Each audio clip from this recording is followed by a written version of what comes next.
소름 끼치는 리조트 아르바이트. 많은 시간이 흘렀다고 느꼈지만 아직 밖은 밝았다. 그러자 A가 부스럭부스럭 소리를 냈다. 뭐란가 싶어 너무 큰 소리를 내기 전에 멈추게 하려고 A 쪽을 돌아보니 A는 손에 든 종이와 펜을 우리들에 보였다. 이 녀석은 스님의 말을 듣지 않고 몰래 펜을 감춰 들고 온 것이었다. 그리고 종이는 껌의 포장지였다. 뭐 메모 용지를 가지고 있을 리 없는 우리들이니 필시 그것밖에 생각해 떠오르지 않았을 것이다. 이 녀석 뭐 하는 건가 싶었지만 의사소통을 할 수 없는 이 상황이 극한으로 불안해지고 있기도 했기에 A가 취한 행동에 아무 말도 할 수 없었다. 오히려 하나의 빛이랄까? 능숙하게 설명할 순 없지만 어쨌든 몹시 안심이 된 것으로 기억하고 있다. A는 다들 괜찮은 거냐고 종이에 글씨를 써 나에게 건네줬다. 나는 A에게 펜을 받아 아직 괜찮아라고 썼고 B는 내게 종이와 펜을 전달했다. B는 지금은 태어나다며 아무것도 안 보이고 들리지도 않아라고 썼다. 그렇게 서로를 위로했다. 스님은 아무것도 일어나지 않는다고는 한마디도 말하지 않았었다. 오히려 지금부터 무엇이 일어나는지를 예상하고 있는 말투로 우리들의 얼마든지 충고를 했다. 그렇게 생각하면 우리들은 한시라도 빨리 시간이 가길 바라는 한편 진짜 사실은 밤을 맞이하는 것이 몹시 무서웠다. 밤만이 아닌 그때 그 순간도 사실은 무서워서 어쩔 줄 몰랐다. 단 하나의 위로가 서로의 존재를 느낄 수 있다는 것뿐. 얼마 안 남은 종이에 비는 나는 스님의 말한 거 반드시 지킬 거고 죽고 싶지 않다고 썼다. 나도 A도 마지막 말을 응시했다. 나는 죽고 싶지 않아라는 말을 태어나 이토록 간절하게 말한 적은 없다. 죽는다고 생각한 적이 없기 때문이다. 그것을 지금 눈앞에서 진심으로 말하는 녀석이 있다. 그 사실이 몹시 충격적이었다. 나는 B의 눈을 응시하며 수긍했다. 그 다음은 특별히 아무것도 이야기하지 않았지만 이상하게 고독감은 없었다. 서로의 존재를 느끼면서 우리들은 해가 지는 것을 느끼고 있었다. 아무것도 하지 않고 있으면 매미 울음소리가 시끄러웠지만 서서히 귀가 익숙해져서 신경이 쓰이지 않게 되었다. 그렇지만 어쩐지 위화감이 들었다. 귀를 기울여 보니 뭔가 다른 소리가 들려왔다. 한층 더 귀를 기울이자 점점 그 소리가 명확하게 들리게 되었다. 나는 생각하는 것보다 먼저 확신했다. 그때 그 숨소리라고.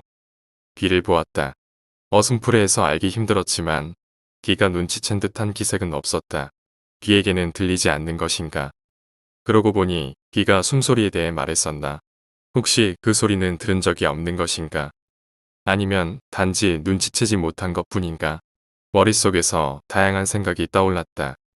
그러자 경직되는 나의 모습을 눈치챈 B가 주위를 두리번 둘러보기 시작했다. 이 상황 속에서 신경이 과민해지지 않을 수가 없었다. 잠시 후 B의 시선이 한 곳에 멈췄다. 나의 어깨 너머를 곧바로 응시하고 있었다. 흰자위가 단번에 커져 눈을 크게 뜬 것을 알았다. A도 B의 모습을 알아차려 B가 보고 있는 방향을 보고 있었지만 아무것도 찾아낼 수 없는 것 같았다. 나는 무서워서 뒤돌아 볼 수 없었다. 그런데도 그 숨소리만은 귀에 들려온다. 그것이 바로 거기에 있는 것을 알 수 있었다. 움직이지 않고 단지 거기서 소름 끼치는 숨소리만 내고 있었다. 당분간 경직 상태가 계속되고 이번에는 우리들이 있는 별당 주위를 질질 무엇인가 질질 끄는 소리가 들리기 시작했다. A는 이 소리가 들렸는지 갑자기 나의 팔을 잡았다. 그 소리는 별당 주위를 빙글빙글 돌아 점차 무엇인가 정체 모르는 소리를 품게 되었다. 나에게는 소리밖에 들리지 않지만 그것이 천천히 별당 주위를 배회하고 있는 것은 알았다. A의 팔로부터 심장의 소리가 전해져 오는 것을 느꼈다. 귀를 확인할 여유가 없었지만 굳어져 있었을 것이다. 전원 미동조차 하지 않았다. 나는 공포로부터 벗어나기 위해 귀를 막고 눈을 감고 있었다. 부탁이니 사라져달라고 마음속으로 빌고 있었다. 얼마나 시간이 흘렀을까. 고작 몇 분이었을지도 모르고 그렇지 않을지도 모르겠다. 눈을 뜨고 주위를 둘러보니 별당 안은 깜깜하고 거의 아무것도 안 보이는 상태였다. 그리고 조금 전까지의 그 소리는 사라졌다. 공포의 해일이 지나갔는지 그렇지 않으면 아직 주위에 있는지 판단이 서지 않아 움직일 수 없었다. 그리고 눈앞에 퍼지는 깊은 어둠이 또 다른 공포를 데려왔다. 집중해 보아도 아무것도 안 보인다. A와 B에게 괜찮냐고 말하고 싶었지만 할 수가 없었다. 단지 A가 계속 나의 팔을 잡고 있었기 때문에 거기에 있는 것을 알았다. 나는 이때 엄청나게 B가 걱정이 되었다. B는 확실히 뭔가를 보고 있었다. 어둠 속에서 B를 필사적으로 찾았지만 보이지 않았다. 나는 내 팔을 잡고 있는 A의 손을 왼손으로 옮겨잡고 A를 데리고 B가 있던 쪽으로 살금살금 걸어갔다. 될 수 있는 한 소리가 나지 않게, 그리고 A가 놀라지 않게. 너무 캄캄해서 의사소통이 되지 않았다. 누군가가 패닉 상태가 되면 끝이라고 생각했다. 어디에 있을지 전혀 모르기 때문에 왼손에 A의 팔을 쥔 채로 오른손을 앞으로 뻗어 좌우를 천천히 저으며 나아갔다. 그러자 손가락 끝이 갑자기 단단한 것에 닿아 심장이 쿵 하고 소리를 냈다. 손에 닿은 그것은 감촉으로 보아 벽이라는 것을 알았다. 이상하다. B가 있던 곳으로 왔는데 B가 없다. 나는 초조해졌다. 한 번 더 다른 쪽을 향해 천천히 나아갔다. 그러나 또 벽에 닿았다. 어찌할 바를 몰라 울 것만 같았다. 기어디아의 한마디를 하고 싶었지만 몇 번이나 삼켰다. 어쩌면 좋을지 몰라 그 자리에 내내 서 있던 채로 A의 팔을 강하게 잡았다. 그러자 이번엔 A가 나의 팔을 잡아 살금살금 걷기 시작했다. 우선 A는 나의 팔을 벽에 손대게 했다. 그리고 그대로 천천히 벽가를 이동해 모퉁이에 도착하면 진로를 바꾸어 또 벽을 따라 걷는다. 그렇게 갈 때 앞서 걷던 A가 탁 멈추었다. 그리고 나의 팔을 쭉 당겨서 무엇인가 따뜻한 것을 만지게 했다. 그것은 조금씩 떨리는 사람의 감촉이었다. B를 찾아냈다고 생각했다. 그렇지만 꼭 이것이 정말로 B일까? 하는 의문이 싹 텄다. 생각해보니 A도 의심스러웠다. 훨씬 가까이 있었지만 정말 나의 팔을 잡고 있는 것은 A인가? 나는 어두운 곳의 탓으로 완전하게 의심의 도가니탕에 빠져 있었다. 내가 아무 말 없이 있자 A는 또 나의 팔을 잡아 슬금슬금 걷기 시작했다. 나는 천천히 따라갔다. 그러자 아주 근소하지만 시야의 빛이 보이게 되었다. 신기하게 여기고 있노라니 방에 있는 틈새로 약간의 달빛이 들어오고 있는 것이 눈에 들어왔다. A는 거기에 우리들을 데리고 가려 했던 거라고 생각했다. 왜 눈치채지 못했던 것일까? 지금 생각해도 이상하다. 어두운 곳에 눈이 익숙해진다는 것을 들은 적이 있었지만 공포 때문에 보이지 않은 것도 아니었다. 정말 깜깜했다. 어쨌든 그때 나는 그 빛을 보고 마음속으로부터 구원받은 기분이 되었다. 그리고 A에 감사했다. 나중에 들었지만 A는 바깥에서 들리는 질질 끌고 있는 소리는 들린 것 같지만 보이지도 들리지도 않은 덕분에 너희들보다는 여유가 있었던 것 같다고 말했다. 엄청난 녀석이라고 생각했다. 기체 아래로 오니 A의 반대쪽 손에 B의 팔이 잡혀 있는 게 보였다. 달빛으로 보인 B의 얼굴은 땀과 눈물로 흠뻑 젖고 있었다. 무엇이 있었는지, 무엇을 보았는지 물을 수도 없었다. 밤은 낮과 달리 몹시 조용하고 먼 곳에서 방울벌레가 울고 있었다. 우리들은 당분간 거기서 가만히 있었다.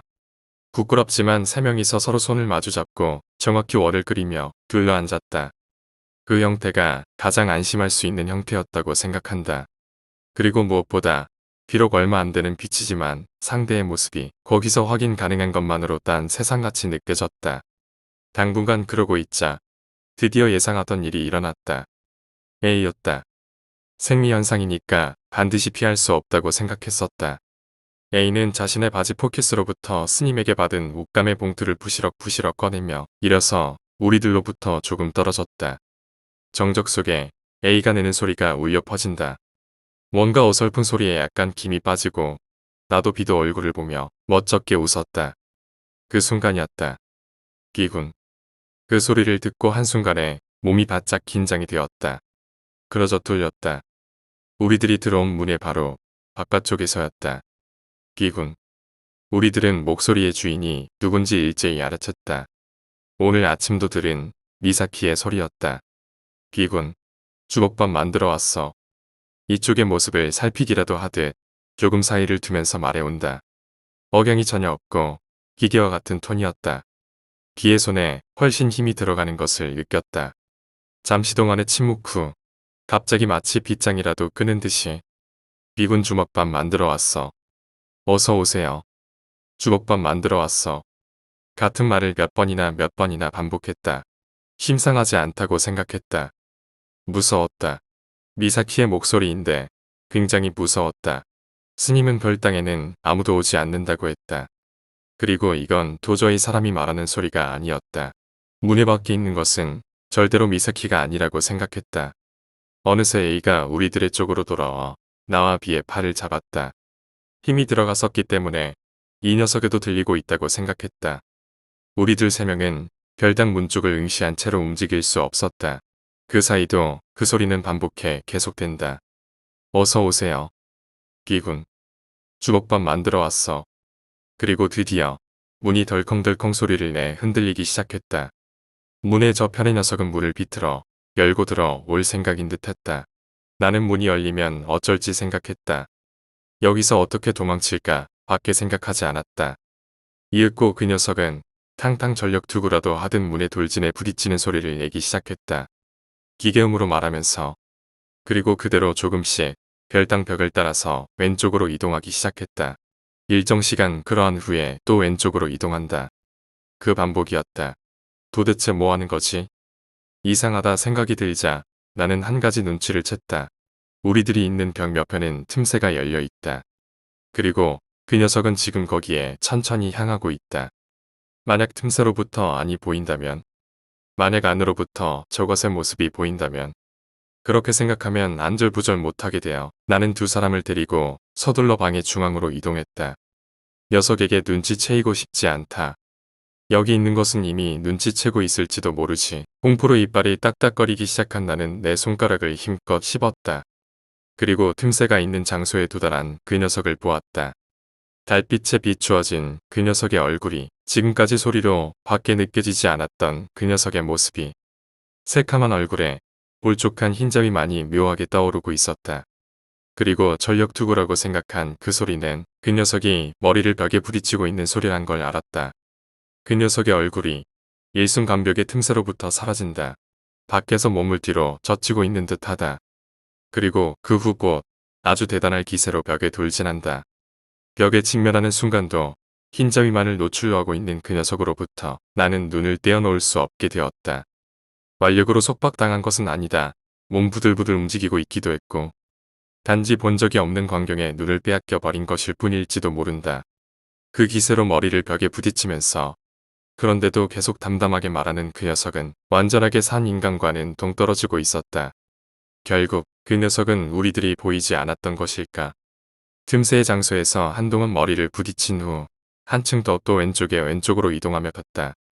나의 머릿속에서 잔상이 소리와 싱크로되어 그 녀석이 밖에서 머리를 부딪혀 오고 있는 모습을 생생하게 상상할 수 있었다.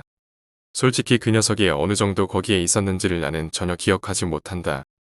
환상과 현실의 구별이 안 되는 상태였다. 나중에 들은 이야기로는 그 녀석이 없어져 쥐죽은 듯이 조용해진 뒤에도 세 명 모두 계속 입 다물고 있던 것 같다. A는 경계에 있기 때문에 B는 공포 때문에 움직일 수 없었으니까. 그리고 나는 환영 속에서 연장전이 전개되고 있었기 때문에 그래서 A가 나를 빛의 장소에 데려가려고 팔을 잡았을 때 몸에 경직되어 있자 일순간 죽었다고 생각한 것 같다. 진심으로 사후광직이라고 생각했단다. B는 B대로 공포로 너무 이를 악물어서 잇몸에서 피가 흘렸다. A만은 역시 모습이 보이지 않았다. 그리고 그 녀석은 거기로부터 멀어져 갈 때 까마귀와 같이 이상한 괴성을 바라고 있던 것 같다. 그 소리는 A만이 듣고 있었지만 그 녀석의 두 번의 습격으로 우리들은 긴장의 끈을 늦출 수 없었다. 단지 신경이 쓰일 뿐 몸이 따라주지 않았다. 모두 고개 숙이고 눈을 맞추는 것은 일절 없었다. B는 소변을 그대로 흘려보내고 있었지만 A와 나는 그것을 뭐라고 생각하지 않았다. 그렇게 밤이 길다고 생각한 것은 태어나고 처음이었다. 초췌해버린 얼굴을 보았던 것도 사람이 아닌 모습을 보았던 것도 모두 선명히 기억하고 있고 지금도 잊을 수 없다. 별당 틈새로부터 빛이 비추어오고 날이 샜다는 걸 알아도 우리들은 얼굴을 들지 않고 거기에 그대로 앉아 있었다. 참새의 울음소리도 멀리서 들리는 민가의 생활음도 모든 것이 나의 심장에 꽂힌다.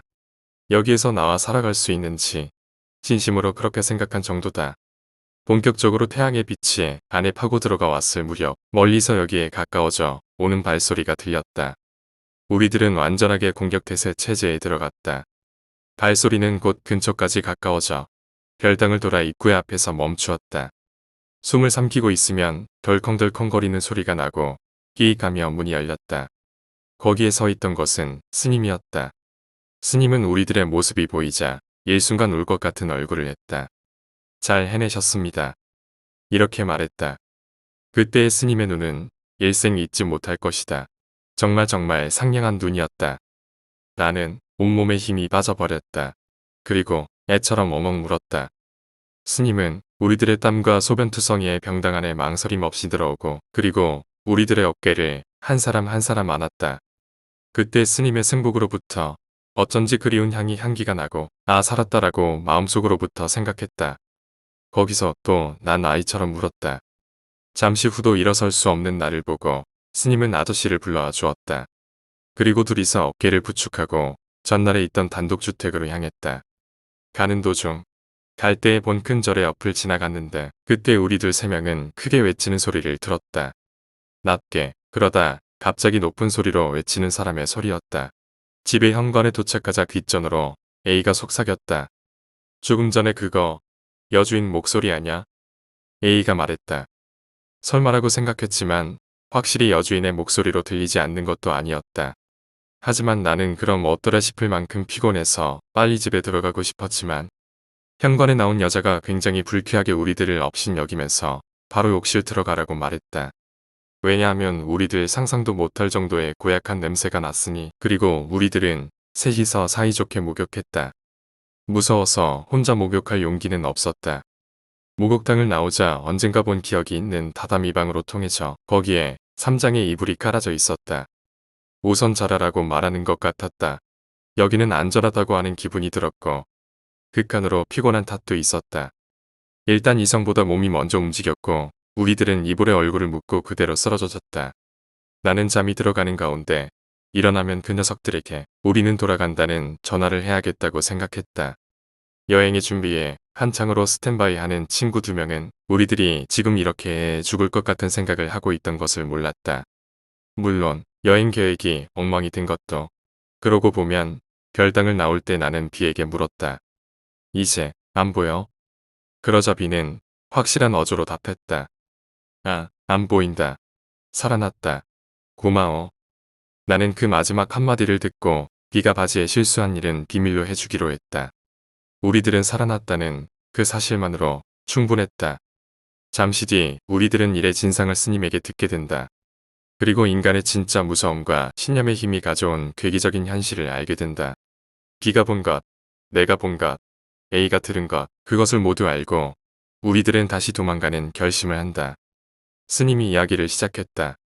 여러분, 어제는 정말 열심히 잘 해주셨습니다. 무사히 퇴마의식을 치룰 수 있었습니다. 이렇게 말하고 상냥하게 웃었다. 우리는 그 말에 뭐라 해야 할지 몰라 어색한 미소로 스님을 향했다. 묻고 싶은 게 산처럼 쌓였는데 아무 말도 꺼내지 못했다. 그러자 스님은 우리의 마음을 읽기라도 한 듯 보여주고 싶은 게 있다고 하며 일어섰다. 스님은 집을 나와 우리를 데리고 절 쪽으로 향했다. 돌계단을 오르던 중 비는 두리번 주위를 경계하는 태도를 보였다. 그걸 보고 나도 어제 본 그것의 모습이 생각나 똑같은 행동을 취했다. 그걸 눈치챈 스님은 우리에게 물었다. 이젠 괜찮을 겁니다. 어떻습니까? 스님이 말했다. 괜찮아요. 아무것도 안 보여요. 저도 아무렇지 않습니다. 우리가 대답했다.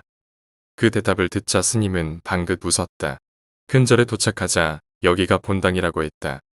스님은과 함께 뒤쪽으로 이어진 절의 부엌문으로 들어가자 아까까지 있었던 방과 비슷한 방으로 이어졌다. 스님은 우리들에게 여기서 기다리라고 하고 방을 나갔다. 비는 안정이 되지 않는지 앉은 채로 다리를 덜덜 떨기 시작했다. 잠시 후 스님은 작은 나무 상자를 손에 들고 왔다. 그리고 우리 앞에 허리를 숙이고 이번 사건의 발단을 보여준다며 하며 상자를 열었다. 셋이서 목을 빼고 상자 안을 들여다봤다. 거기엔 버섯이 바짝 말라있는 듯한 검고 작은 물체가 면으로 쌓여져 있었다. 자세히 보아도 알 수 없었다. 하지만 뭔가 어디선가 본 적이 있는 듯한 것이라 생각했다. 나는 잠시 고민하다 이내 생각이 났다. 옛날 내가 아직 어렸을 때 엄마가 옷장 서랍에서 소중해 보이는 나무 상자를 꺼내온 적이 있었다. 상자 안에는 면으로 둘러싸여진 까맣고 작은 물체가 있었는데 나는 그게 뭔지 몰라 엄마에게 물었다. 그러자 엄마는 탯줄이라고 말했었다.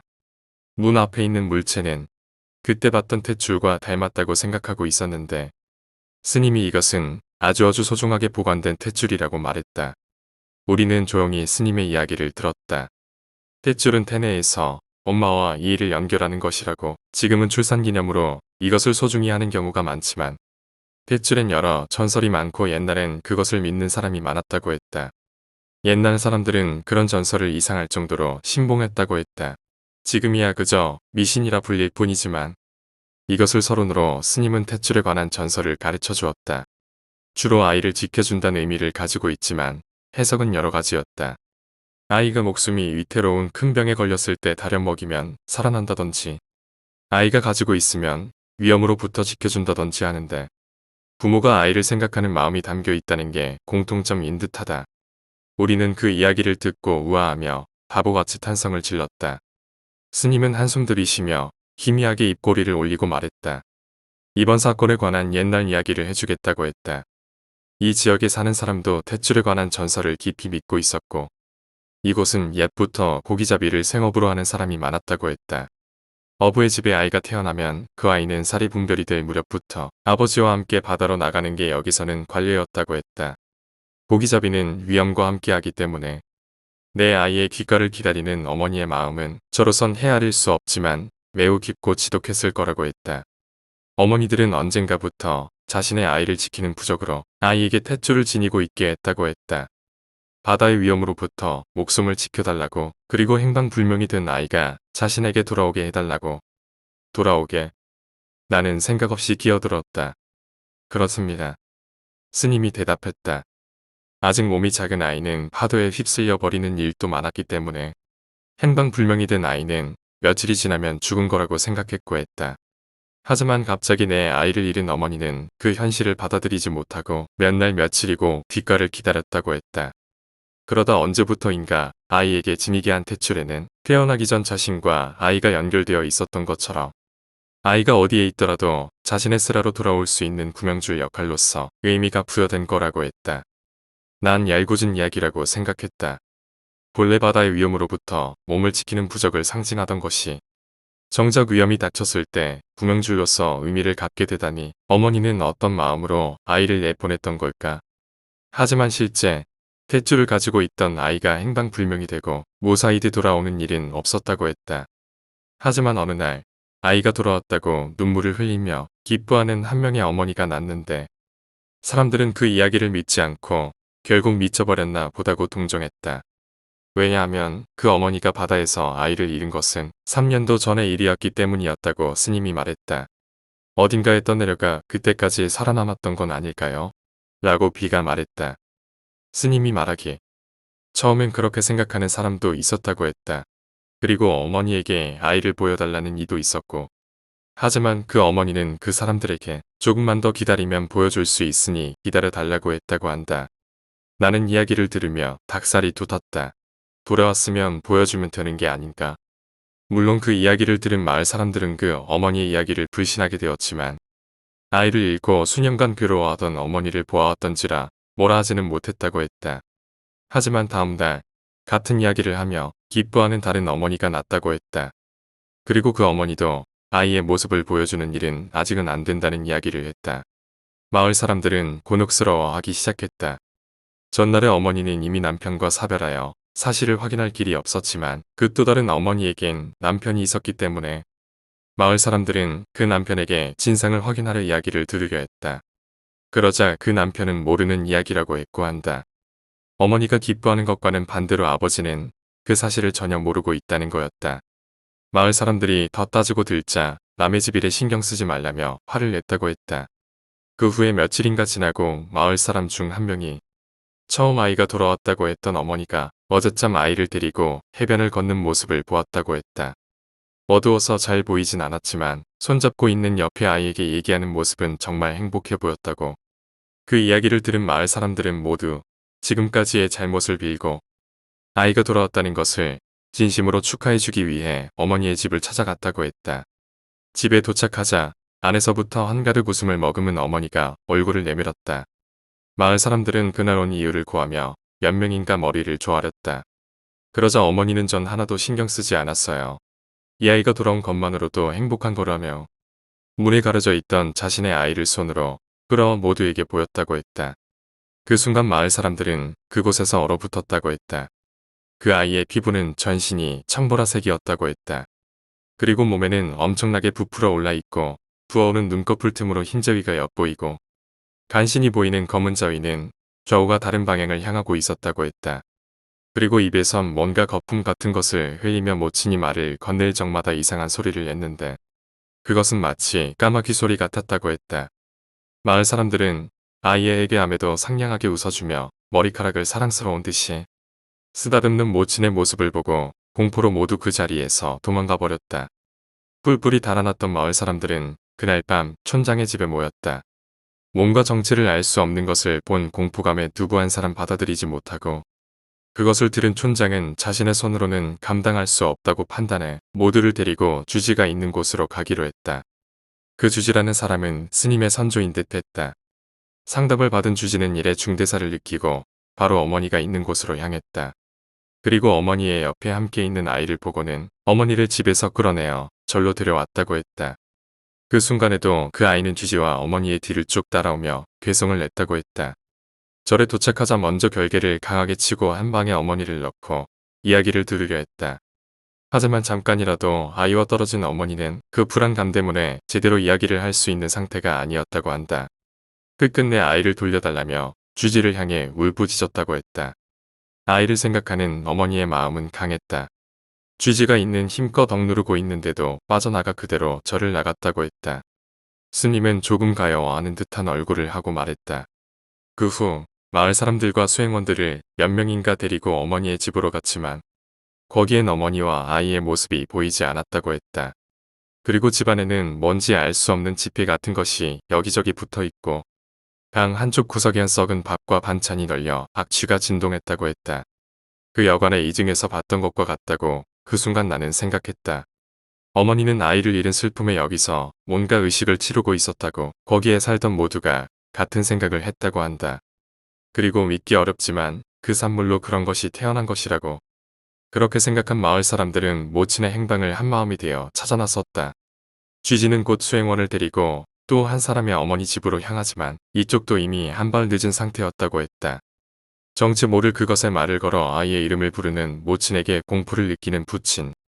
그 모습을 본 쥐지는 경을 외면서 그것에 다가가지만 아이를 지키려는 모친을 노려보며 소리를 지르면서 위협해 왔다고 했다.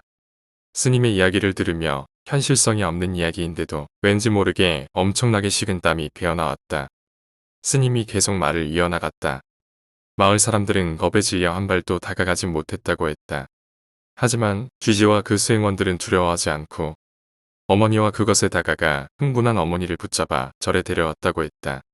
날뛰고 있는 어머니를 끌어안은 채로 뒤에서 따라오는 그것을 향해 경을 외고 길에는 소금을 뿌려가며 조금씩 앞으로 나아갔다. 절에 도착하자 주지는 어머니를 별당에 데리고 가 몸을 묶어 그 안에 밀어넣었다고 했다. 그것은 어머니와 아이를 떨어뜨릴 최선책이었다. 그렇게 하지 않으면 아무것도 할 수 없었을 거라고. 잠시 침묵이 흐른 뒤 스님은 말을 이었다.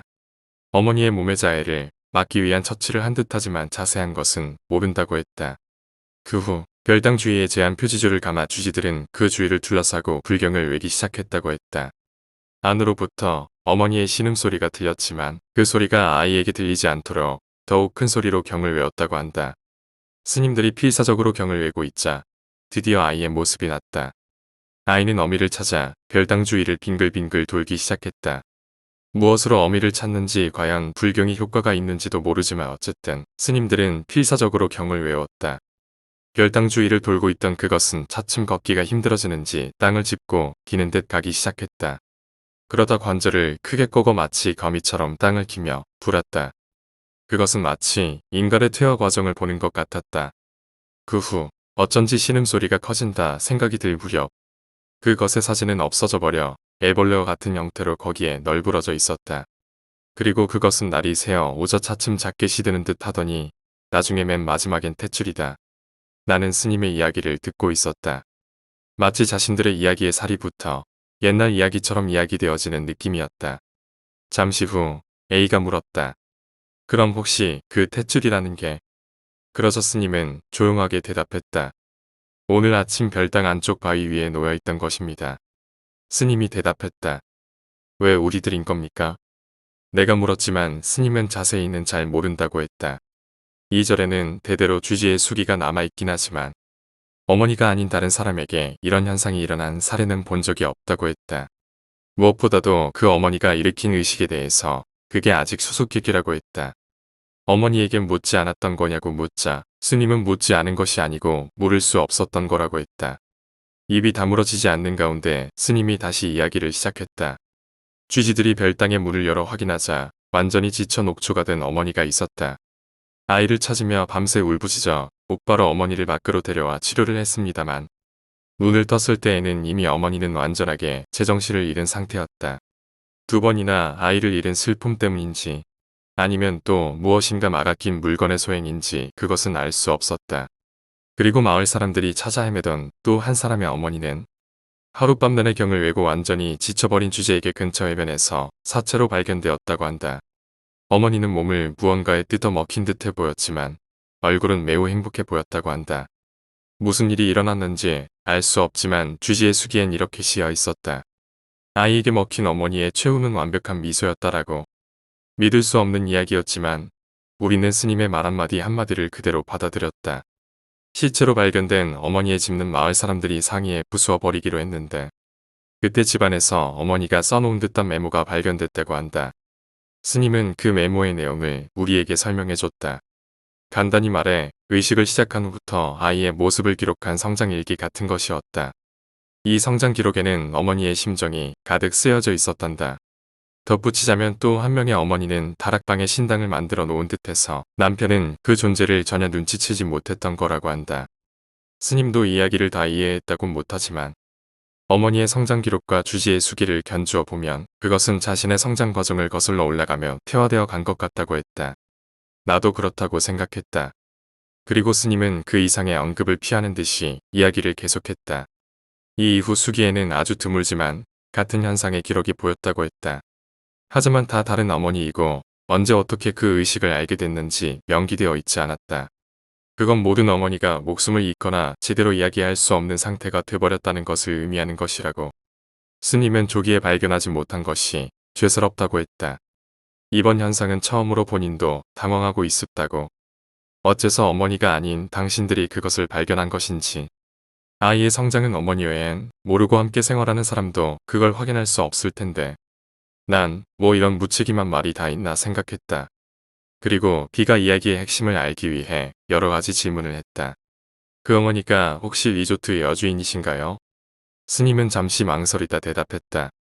그렇습니다. 스님이 대답했다. 마키코 씨는 이 마을 출신이 아닙니다. 남편과 결혼하여 이곳으로 온 것이다. 아들이 하나 있고 상당히 화목한 가정이었지만 그 뒤에 스님의 이야기는 대부분 예상하던 바였다. 여주인의 외아들은 몇 년 전 어느 날 바다에서 행방불명되었다고 한다. 대규모 수색도 있었지만 결국 행방은 묘연했다고 한다. 슬픔에 잠긴 여주인은 주위의 위로로 조금씩이지만 건강을 되찾아갔다고 한다. 여관도 나름대로 번성하여 주위에서도 그 사건을 잊어갈 무렵 갑자기 여관 2층을 부분 폐쇄하게 되었다고 한다. 주위에선 이상하다고는 생각했지만 거기까지 참견할 수 없으니 별 신경 쓰지 않았다고 한다. 그 결과가 이것이다. 여주인은 어디서 정보를 얻었는지 알 수 없지만 그 2층에 연결되는 계단에 신당을 만들고 거기서 의식을 행했다. 그리고 그 산물이 우리에게 빙이 되어 왔다는 건데 이것이 지금까지의 사례와 다른 점이라고 스님은 말했다. 몰래 의식을 행한 어머니에게 빙이 되어야 할 아이가 제2자인 우리들에게 빙이 되었다. 생각할 수 있는 차이는 여주인은 아들에게 탯줄을 지니게 하지 않았다는 점. 그 마을 사람들은 옛 풍습을 아직까지 지키는 사람도 있는 듯하지만 여주인은 그 풍습조차 몰랐다. 이것은 남편이 증언한 듯하다. 그리고 묘한 이야기이지만 여관의 2층을 폐관했는데도 아르바이트를 3명이나 구했다. 남편도 처음엔 반대했다고 하는데 여주인이 아들이 보고 싶다고 북년배 정도 애들이 있으면 아들이 돌아온 것 같을 거야라며 울며 애원하니 마지못해 허락했다고 한다. 이것은 스님의 생각이지만 여주인은 처음부터 돌아온 아들이 우리를 부모로 생각하고 빙이 될 거란 것을 알고 있었던 것 같다는 것이다. 결국 이런 일들을 우리에게 이야기한 후 스님은 이렇게 말했다. 당신들을 그 별땅에 남겨두니 정말 죄송하게 생각하고 있습니다. 하지만 저는 마키코 씨와 당신들 모두를 구해야 한다고 생각했습니다. 당신들이 여기 있는 동안 저희들은 마키코 씨를 본당에 묶어두고 선대가 했던 것처럼 경을 외웠습니다. 그것이 별당에 갈지 본당에 올지 몰랐기 때문입니다. 즉, 스님은 우리에게 빙이 되었긴 하지만 지금까지의 사례로 보면 어머니인 여주인도 위험이 미칠 거라고 생각했다는 것이다. 나는 그게 스님이 사과할 일은 아니라고 생각했다. 게다가 이 사람은 생명의 은인이기까지 하다고 생각했다. 그런데 비는 이를 갈며 스님을 노려보고 있는 것이 아닌가. 비는 납득할 수 없어다고 자기 아들만 돌아오면 사람 목숨 따위 어떻게 되는 좋다는 거냐고 화를 냈다. 스님은 아무 말도 못했다. 비는 더 흥분하여 전부 다 얘기하라고. 어째서 이런 일을 당하게 한 건지. 못하겠다면 내가 직접 만나서 물어보겠다며. 남편도 알고 있었고 아니냐고. 그런데 왜 말하지 않은 거냐고 소리쳤다. 스님이 남편은 정말 몰랐다고 했다. 하지만 비는 믿지 않았다. 남편은 우리한테 다 아는 것처럼 우리한테 말했으니까. 하지만 스님은 그 이야기는 이 지역에선 깊게 뿌리 내리고 있었으니 남편이 알고 있던 것은 그 전설일 뿐이라고 했다. 스님이 거짓말을 하는 것처럼은 보이지 않았지만 비의 흥분은 진정되지 않았다. 비가 그들을 만나게 해달라고 소리쳤다. 그리고 스님은 이야기를 하기로 했을 때 우리에게 전부 보여주기로 마음먹었다며 마키코 씨가 있는 곳으로 안내해준다고 했다. 한동안 스님 뒤를 따라 걸었다.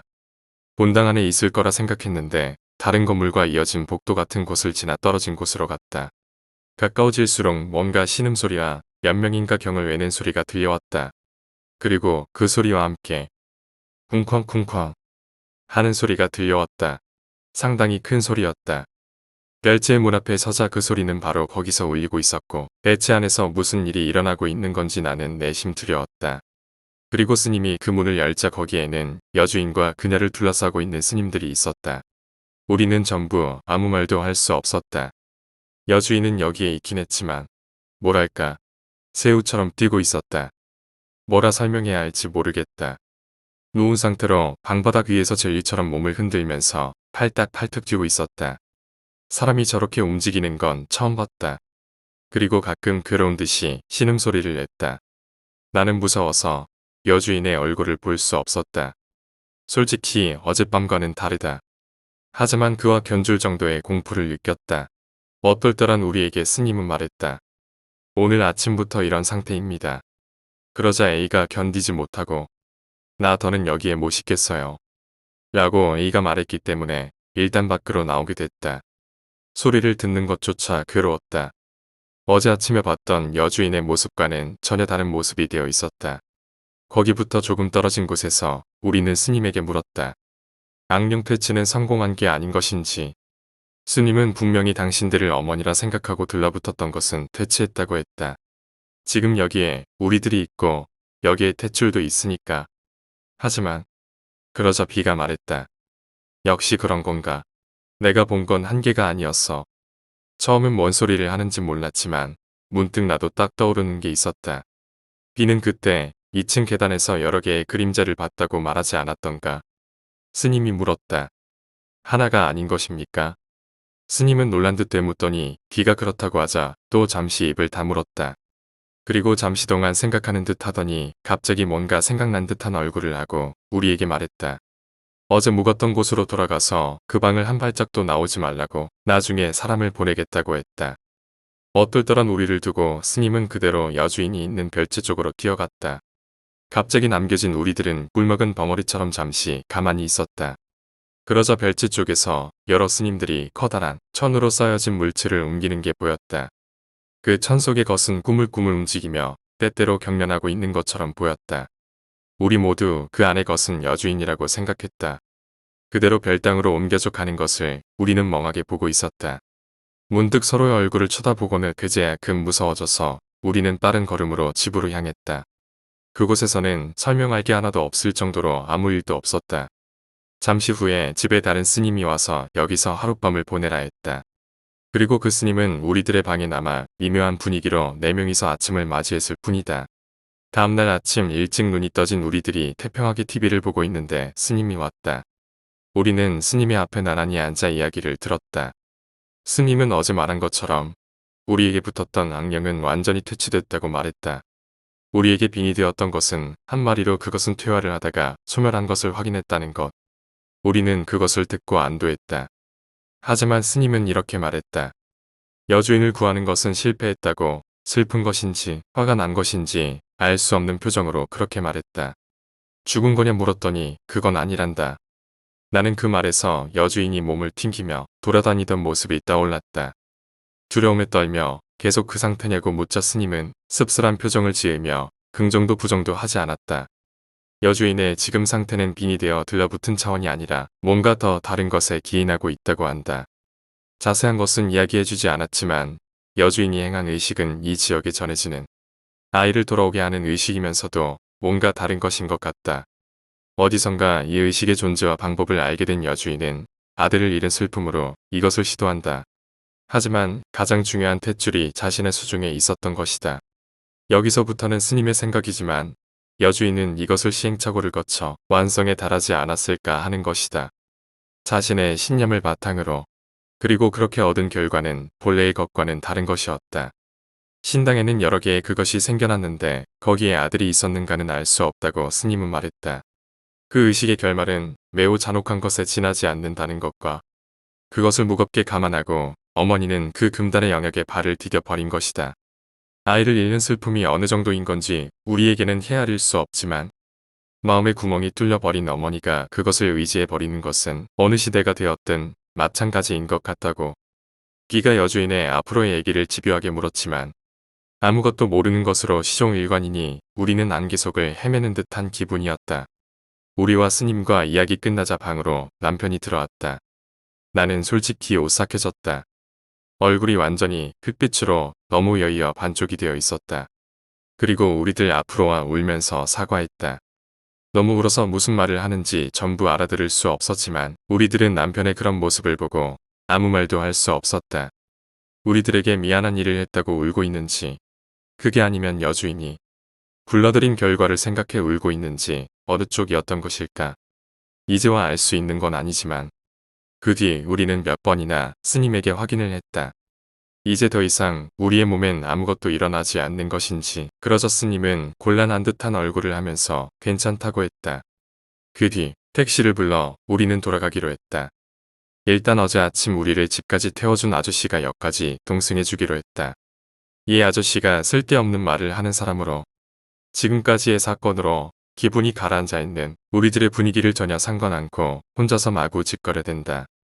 그 아저씨는 아무리 그래도 애가 부모를 먹다니 무슨 거미도 아니고 말야 라고 했다. 우리들은 기분이 나빠 대꾸도 안 했는데 아저씨는 혼자서 계속했다.